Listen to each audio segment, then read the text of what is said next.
దేవునికి మహిమ కలుగును గాక. ప్రభువైన యేసుక్రీస్తు నామములో తాళ్ళూరు గ్రామంలోని సంఘంలో ఉన్న ప్రతి బిడ్డకు కూడా వందనాలు, శుభాలు తెలియజేస్తూ ఉన్నాం.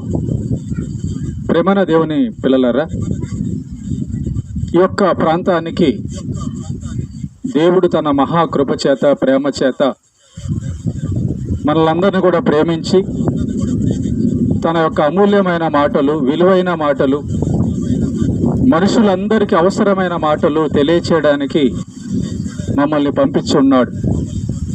కాబట్టి భూమి మీద ఉన్న ప్రతి మనుషులను చేసిన దేవుడు, సృష్టికర్త అయిన దేవుడు యేసుక్రీస్తు ఇదిగో మనుషులందరినీ కూడా ప్రేమతో పిలుస్తూ ఉన్నాడు.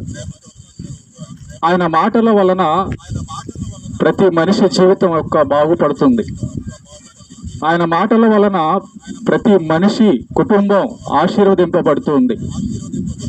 కనుక ఆ విలువైన, ఆ మంచి మాటలు, ఆ నిత్య జీవపు మాటలు, ఆ అవసరమైన మాటలు తెలుసుకుంటే మన జీవితానికి మంచిది. బయటికి పనికి వెళ్ళిన మనిషి మళ్ళా తిరిగి వస్తాడో లేదో గ్యారంటీ లేని జీవితాలు. ఈ లోకంలో ఎంత ధనవంతుడైనా, ఎంత చదువుకున్నోడైనా, ఎంత బలవంతుడైనా, ముఖ్యమంత్రి అయినా ఒకరోజు చనిపోవాలి. ప్రేమైన దేవుని బిడ్డలారా, మరణాన్ని మనిషి తన డబ్బుతో, తన బలంతో ఆపలేడు. కనుక మరణాన్ని విధించేటటువంటి దేవుడికి ప్రతి ఒక్కరూ కూడా భయపడాలి. సృష్టికర్త అయిన దేవుడి యొక్క చిత్తాన్ని బట్టి నడుచుకోవడం అనేది ప్రతి మనిషికి కూడా ముఖ్యం. ఈ లోకం ఉంది కాబట్టి, చూస్తున్నాం కాబట్టి, పుట్టాం కాబట్టి తినాలి, తాగాలి, సంతోషించాలి, అంతవరకే జీవితం అనుకుంటే కాదండి. అసలు మన సృష్టికర్త ఎవరు? ఈ లోకానికి మనం ఎందుకు వచ్చాము? ఈ మరణం ఎందుకు వచ్చింది? ఈ మరణం తర్వాత ఏమవుతుంది? మనిషి జీవితం ఎందుకు చెడిపోయింది? ఎందుకు ఈ లోకంలో కులం తేడా, ధనం తేడా, మనుషుల తేడా ఉంటుంది? ఈ విషయాలన్నీ కూడా తెలుసుకోవాలంటే దేవుడి గురించి తెలుసుకోవాలి. ప్రేమని దేవుని బిడ్డలారా, చనిపోయిన తర్వాత మనిషి బ్రతుకు ఏమవుతుందో చాలా మందికి తెలియదు. కేవలం తినాలని, కట్టుకోవాలని, సంతోషించాలని మాత్రమే మనిషి ఆలోచిస్తున్నాడు తప్ప శాశ్వతంగా ఈ భూమి మీద ఎందుకు మనం ఉండడం లేదు,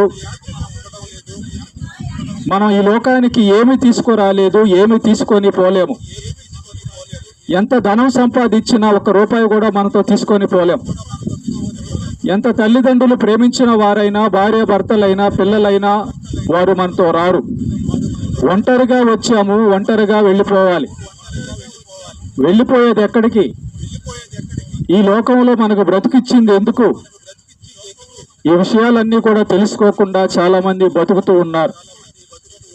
దేవుని గురించి తెలియకపోవడం వలన మనుషులు తమ జీవితంలో సమాధానం, మనశ్శాంతి లేకుండా ఉన్నారు. దేవుడి గురించి తెలుసుకోకపోవడం వలన మనుషులు చెడు జీవితం జీవిస్తున్నారు. దొంగలుగా, వ్యభిచారులుగా, నరహంతకులుగా, తాగుబోతులుగా, తిరుగుబోతులుగా మనుషులు మారడానికి కారణము దేవుని గురించి తెలుసుకోకపోవడం. కనుక సృష్టికర్త అయిన దేవుడికి మనుషులందరూ కూడా పిల్లలే. ఈ లోకంలో మనుషులైతే మీరు తక్కువ కులం వారని, మీరు పేదవారని వెలివేస్తారు. కానీ సృష్టికర్త అయిన యేసుక్రీస్తుకి అందరూ పిల్లలే. ఆయన ప్రేమామయుడు, ఆయన సర్వశక్తిమంతుడు. కనుక మనుషులందరూ రక్షణ పొందాలని, తన పిల్లలందరూ రక్షణ పొందాలని 2000 సంవత్సరాల క్రితం కలవరి సిలువలో ఆయన ప్రాణాన్ని పెట్టాడు, ఆయన రక్తాన్ని కార్చాడు. తల్లిదండ్రులైనా, బంధుమిత్రులైనా, భర్త భార్యల పిల్లలైనా కూడా కొంతవరకే చేయగలరు, కానీ ప్రాణం పెట్టలేరు. ఎవరు కూడా భూమి మీద ఏ మనిషి కూడా మన పాపాన్ని తీయలేడు. ప్రతి మనిషి కూడా పాపం చేస్తున్నాడు కాబట్టి పాపి అయిన ఏ మనిషి కూడా పాపాన్ని తీయలేడు.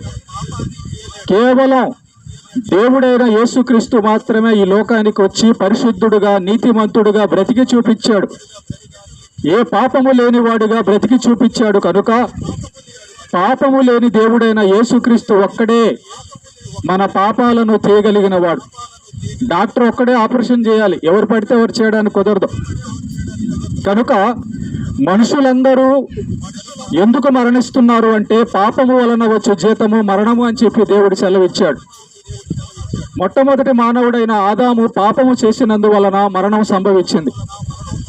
అలాగే మనుషులందరూ కూడా పాపము చేస్తున్నందువలన మరణం సంభవిస్తుంది. మరి మనుషులందరూ ఇలాగే మరణించాల్సిందేనా? మనుషులందరూ ఇలాగ బాధపడాల్సిందేనా? మనుషులందరికీ కూడా తర్వాత జీవితం ఏముంటుంది?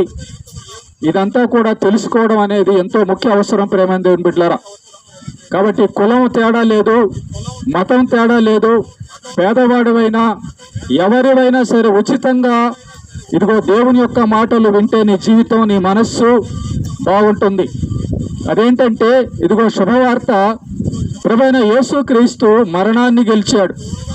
ప్రభువైన యేసుక్రీస్తు నీ కోసం నా కోసం తన విలువైన పవిత్రమైన రక్తాన్ని కార్చాడు. ప్రభువైన యేసుక్రీస్తు మనుషులందరికీ రావాల్సిన శిక్షను ఆయన భరించాడు. ప్రభువైన యేసుక్రీస్తు 2000 సంవత్సరాల క్రితం ఈ లోకానికి వచ్చి ఈ సృష్టికర్త అయిన దేవుడు, నిజమైన దేవుడి గురించి తెలియజేశాడు.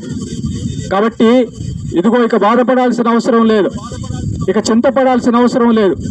యేసుక్రీస్తే సత్యం, యేసుక్రీస్తే పరలోకానికి మార్గం, యేసుక్రీస్తే మరణాన్ని జయించి నిత్య జీవం ఇచ్చేటటువంటి దైవం. కాబట్టి ప్రేమైన దేవుని పిల్లలారా, మనుషులందరూ ఇదిగో యేసు ప్రభుని నమ్మి ఆయన నామమందు విశ్వాసం ఉంచి అందరూ కూడా పరిశుద్ధులై పరలోకానికి వెళ్ళాలని దేవుడు ప్రేమతో పిలుస్తూ ఉన్నాడు. ఇదిగో ఈ జీవితానికి ఒక అర్థం ఉంది. ఈ జీవితం యేసుక్రీస్తు వలన కలిగింది. ఈ జీవితం తర్వాత యేసు ప్రభు వద్దకే, తండ్రి వద్దకే, దేవుని వద్దకే ప్రతి ఒక్కరు కూడా వెళ్ళాలి. కనుక ఇక్కడ ఉన్నదే జీవితం అనుకొని, ఇక్కడ కనబడుతున్నవే సంపాదించుకోవాలనుకొని భ్రమపడవద్దు. ఈ లోకంలో ఎంత సంపాదించినా, ఎంత కట్టుకున్నా ఏది కూడా మనతో తీసుకొని పోలేము. ఎవరు కూడా మనతో రారు. సింగిల్గా వచ్చాము, ఒంటరిగా వచ్చాము, తిరిగి చనిపోయేటప్పుడు ఒంటరిగానే వెళ్ళాలి.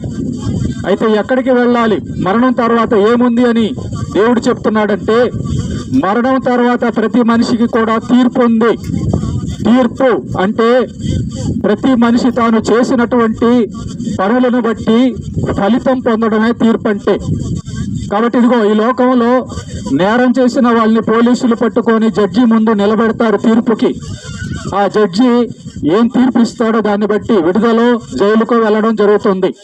అయితే ఈ లోకంలో మనం డబ్బులు పెట్టి తప్పించుకోగలం జైలు నుంచి. ఈ లోకంలో మనం పలుకుబడి పెట్టుకొని తప్పించుకోగలం.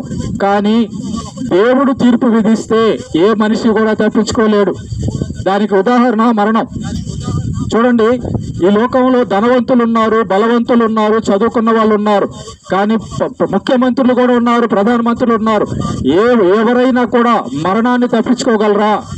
తప్పించుకోలేరు. దేవుని యొక్క శక్తి అలా ఉంటుంది, దేవుని యొక్క శిక్ష అలా ఉంటుంది.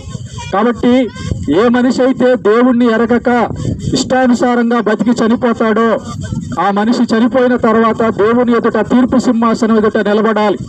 తీర్పు కోసం నిలబడాలి. ఆ రోజున చేయి కట్టుకొని నిలబడాలి. అప్పుడు దేవుడు అడుగుతాడు, నీకు వినబడింది కదా, యేసు ప్రభు నిజమైన దేవుడు నీకు వినబడింది కదా, నీ సృష్టికర్త యేసుక్రీస్తు అని వినబడింది కదా, నువ్వెందుకు నమ్మలేదు, నువ్వెందుకు నీతిగా బతకలేదని దేవుడు అడిగినప్పుడు సమాధానం ఏముంటది? కనుక దేవుడు ఎంత మంచోడో చూడండి, దేవుడు ఎంత గొప్పవాడో చూడండి, ప్రేమమయుడో. బతికుండగానే మనల్ని పిలుస్తున్నాడు, అవకాశం ఉండగానే పిలుస్తున్నాడు, బతికుండగానే మనకు వినిపింప చేస్తున్నాడు. ఇదిగో నరకం ఉంది, జాగ్రత్త, ఇదిగో నిజమైన దేవుణ్ణి నేనే అని మాలాంటి వారిని పంపించి సువార్త ప్రకటింపజేస్తున్నాడు. 2000 సంవత్సరాల క్రితం ఆయనే స్వయంగా వచ్చి సువార్త చేశాడు. అపోస్తలుల ద్వారా, శిష్యుల ద్వారా, అనేక మంది ద్వారా ఈ శుభవార్తను ప్రతి దేశానికి దేవుడు పంపిస్తున్నాడు. ఎందుకంటే దేవునికి పక్షపాతం లేదు. భూమి మీద ఉన్న మనుషులందరూ రక్షణ పొందాలన్నది దేవుని యొక్క కోరిక. కాబట్టి ప్రేమైన దేవుని బిడ్డలారా, ఇదిగో నిజమైన దేవుడు యేసుక్రీస్తు. యేసుక్రీస్తు ద్వారానే పరలోకం, యేసుక్రీస్తు ద్వారానే పాప విమోచన, యేసుక్రీస్తు ద్వారానే మన బతుకులన్నీ కూడా బాగుపడతాయి. కాబట్టి మీరు అనాథలు కాదు, మీరు కులం తక్కువ వాళ్ళు కాదు, మీరు పేదలు కాదు. దేవుడైన యేసుక్రీస్తుని ఎవరు కలిగి ఉంటాడో వాడు ధనవంతుడే. దేవుడైన యేసుక్రీస్తుని ఎవరు కలిగి ఉంటాడో వాడికి సృష్టికర్త అయిన దేవుడు తండ్రిగా ఉంటాడు. కాబట్టి మీరు అనాథలు కాదు, తక్కువ కాదు, దేవుడికి ఎక్కువ. ఈ లోకంలో కులం పట్టిన మనిషికి, ఈ లోకంలో పాపులైన మనుషులకు తేడా ఉంటుంది, కానీ దేవుడికి తేడా ఉండదు. దేవుడు మిమ్మల్ని అందరినీ ప్రేమిస్తున్నాడు. కాబట్టి ప్రేమతో పిలుస్తున్నాడు. ఇదిగో అవకాశం ఉంది. నువ్వు చనిపోకముందే ప్రభువైన యేసుక్రీస్తు గురించి వింటున్నావు. కాబట్టి వినగానే నిజమైన దేవుడు నా తండ్రి యేసుక్రీస్తు అని నువ్వు వినగానే నీ మనసులో విశ్వసించాలి. ఎవరైతే దేవుణ్ణి విశ్వసిస్తారో, ఎవరైతే దేవుణ్ణి నమ్ముకుంటారో అలాంటి వారందరికీ కూడా మనస్సు అంటుంటుంది. గుర్తుపెట్టుకోండి, ఈ లోకంలో మనిషి పరిగెడుతున్నాడు. డబ్బుతో సంతోషం పొందగలనని, శరీరం వలన సంతోషం పొందగలనని, ఇంకో దాంతో సంతోషం పొందగలనని మనిషి పరిగిస్తున్నాడు. కానీ దేవుని వలన కూడా శాశ్వతమైన సంతోషం ఈ లోకంలో దొరకదు, మనశ్శాంతి దొరకదు. కేవలం దేవుడైన యేసుక్రీస్తును నమ్ముట ద్వారానే, దేవుడైన యేసుక్రీస్తు మాటలు పాటించుట ద్వారానే, నిరీక్షణ విశ్వాసం ద్వారానే మనిషికి విశ్రాంతి, మనిషికి మనశ్శాంతి. కాబట్టి ప్రేమైన దేవుని బిడ్డలారా, ఇదిగో ఈ గొప్ప అవకాశాన్ని ఎవరు కూడా జార విడుచుకోవద్దు. దేవుడు పిలుస్తున్నాడు, దేవుడు అవకాశం ఇస్తున్నాడు. ఈ రోజే నువ్వు నమ్మొచ్చు. నువ్వు ఎవరైనా పర్లేదు, ఎంత ఘోర పాపి అయినా పర్లేదు, ప్రభువా నా పాపపు జీవితాన్ని మార్చు అంటే మారుస్తాడు. అయ్యా నా ఒంటరి బతుకు తోడుగా ఉండమంటే ఉంటాడు. నా వద్దకు వచ్చి వాడిని నేను ఎంత మాత్రమో తోసివేనని చెప్పిన దేవుడు. ఈ దేవుడికి కులం లేదు, ఈ దేవుడికి మతం లేదు. ఈ దేవుడు ప్రేమామయుడు, సర్వశక్తిమంతుడు. కాబట్టి ఇదిగో అందరూ కూడా దేవుడిని నమ్ముకోవచ్చు, అందరూ కూడా ప్రభువైన యేసుక్రీస్తు దగ్గరికి రావచ్చు. అయితే ఇదిగో ఈ భూమి ఆకాశాలన్నీ కూడా త్వరలో నాశనం కాబోతున్నాయి. కారణము, దేవుడు చెప్పినట్లుగా మనుషులు బతక్క తాగుబోతులుగా, తిరిగిబోతులుగా, దొంగలుగా, వ్యభిచారులుగా భూలోకాన్ని పాడు చేసేశారు. కాబట్టి ఈ లోకంలో ఎక్కువ కాలం ఇక ఎవరు కూడా ఉండరు. యేసు ప్రభు త్వరలో రాబోతున్నాడు, రెండవ రాకడలో రాబోతున్నాడు. ఆయన వచ్చిన తర్వాత ఈ భూమి ఆకాశాలన్నీ కూడా కాలిపోతాయి. కాబట్టి తాత్కాలికమైన జీవితం ఇది, చిన్న జీవితం ఇది. మనం కట్టుకున్నవన్నీ కూడా చిన్నవే. కాబట్టి ఇదిగో పరలోకాన్ని దేవుడు పిలుస్తున్నాడు. ఆ పరలోకంలో మరణం ఉండదు, ఆ పరలోకంలో రోగం ఉండదు, ఆ పరలోకంలో ఎటువంటి ఆకలి బ్రతులు బాధలు ఉండవు, ఆ పరలోకంలో కులం తేడా ఉండదు. అందరూ కూడా నీతిమంతులు ఉంటారు. దేవుడే తోడై ఉండి ఎల్లప్పుడూ కాపాడుతూ ఉంటాడు. అందరికీ కూడా నిత్య జీవం ఉంటుంది. కాబట్టి ఆ ఒక గొప్ప భాగ్యాన్ని దేవుడు ఇస్తున్నాడు, మనుషులందరూ కూడా ఇస్తున్నాడు. ఇక్కడైతే కొంతమంది ఇళ్లలోకి రానిచ్చుకోరు, ఇక్కడైతే మీ పక్కన కూర్చోరు, ఇక్కడైతే రకరకాల తేడా చూపిస్తారు. అయితే దేవుడికి పక్షపాతం లేదు. ఆ యొక్క గొప్ప లోకానికి పిలుస్తున్నాడు. ఈ లోకంలో పాపం ఉంది, ఈ లోకంలో సమస్యలు ఉన్నాయి, ఈ లోకంలో రోగాలు ఉన్నాయి. కాబట్టి ఇదిగో ఈ వీడిపోయే లోకాన్ని, ఈ వీడిపోయే దేహాన్ని ఒక మంచి యొక్క లోకంగా మార్చుకోవచ్చు మనం పరలోకానికి వెళ్తే. కాబట్టి యేసు ప్రభు ద్వారానే ఒక పరలోకం సాధ్యం. ఇంకెవరు కూడా పరలోకాన్ని ఇవ్వలేరు, ఇంకెవరు కూడా దేవుడు కాదు. యేసుక్రీస్తే నిజమైన దేవుడు. నీకు మనశ్శాంతి రావాలంటే యేసు ప్రభుని నమ్ముకోవాలి. నీ కుటుంబం బాగుండాలంటే, జీవితం బాగుండాలంటే యేసు ప్రభుని నమ్ముకోవాలి. కాబట్టి ఎవరైతే ఈ మాటలు విన్నారో అటు వారందరికీ కూడా శుభం. యేసుక్రీస్తు నిన్ను ప్రేమిస్తున్నాడు, యేసుక్రీస్తు నిన్ను పిలుస్తున్నాడు, యేసుక్రీస్తు నీ జీవితం బాగు చేయడానికి పిలుస్తున్నాడు. కాబట్టి ప్రతి ఒక్కరు కూడా యేసు ప్రభుని నమ్ముకొని మీ జీవితాలన్నీ కూడా పరలోకం చేర్చుకునే గొప్ప అవకాశాన్ని సద్వినియోగం చేసుకోవాల్సిందిగా కోరుచున్నాం.